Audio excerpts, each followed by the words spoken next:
Doctor ortho, अब दर्द भी घुटने टेकेगा। केंद्र सरकार में केंद्रीय राज्य मंत्री सुरेश गोपी ने अपने पद से इस्तीफा देने की इच्छा जाहिर की है। अभिनेता से राजनेता बने सुरेश गोपी ने साफ शब्दों में कहा है कि वे फिर से अपने फिल्मी करियर की ओर लौटना चाहते हैं, क्योंकि मंत्री बनने के बाद उनकी कमाई पूरी तरह रुक गई है।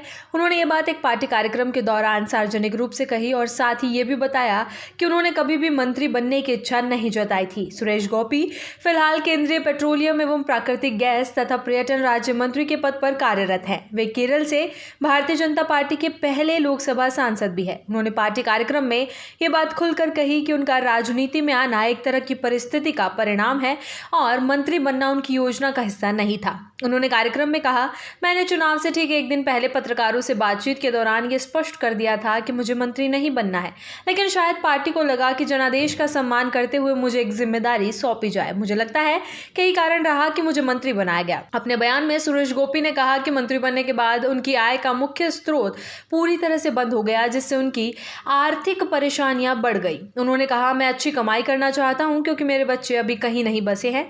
कुछ लोग मेरी कमाई पर ही पूरी तरह से निर्भर है। कम से कम उनमें से कुछ की मदद करने के लिए मेरी इनकम का सोर्स बंद नहीं होना चाहिए।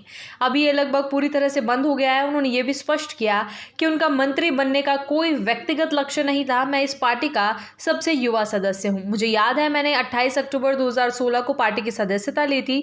उस समय हमें 6 महीने के भीतर पार्टी की सदस्यता लेने के लिए कहा गया था। मैंने जल्दबाजी में ऐसा किया।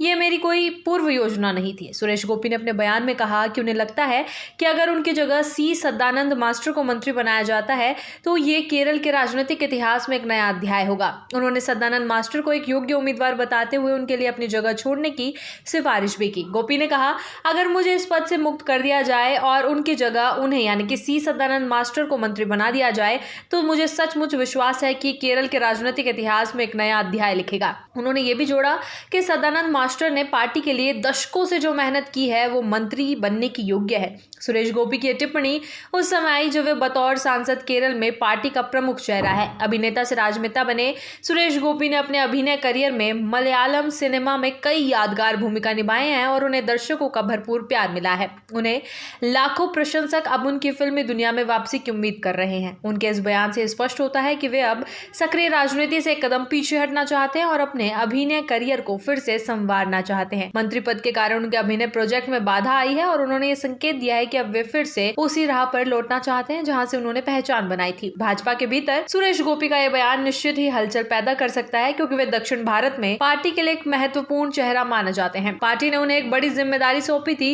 लेकिन उनकी व्यक्तिगत और पारिवारिक जरूरतें अब उन्हें एक अलग दिशा में ले जा रही हैं। सुरेश गोपी की इस भावनात्मक और स्पष्टवादिता से भरी घोषणा के बाद अब सबकी निगाहें पार्टी के अगले कदम पर टिकी है। क्या भाजपा उनके इस्तीफे की इच्छा को स्वीकार करेगी और उनकी सिफारिश को मानेगी? ये आने वाले समय में साफ होगा। फिलहाल सुरेश गोपी ने यह संकेत जरूर दे दिया है कि उनका दिल अब फिर से अभिनय की दुनिया में है। डॉक्टर ऑर्थो, अब दर्द भी घुटने टेकेगा।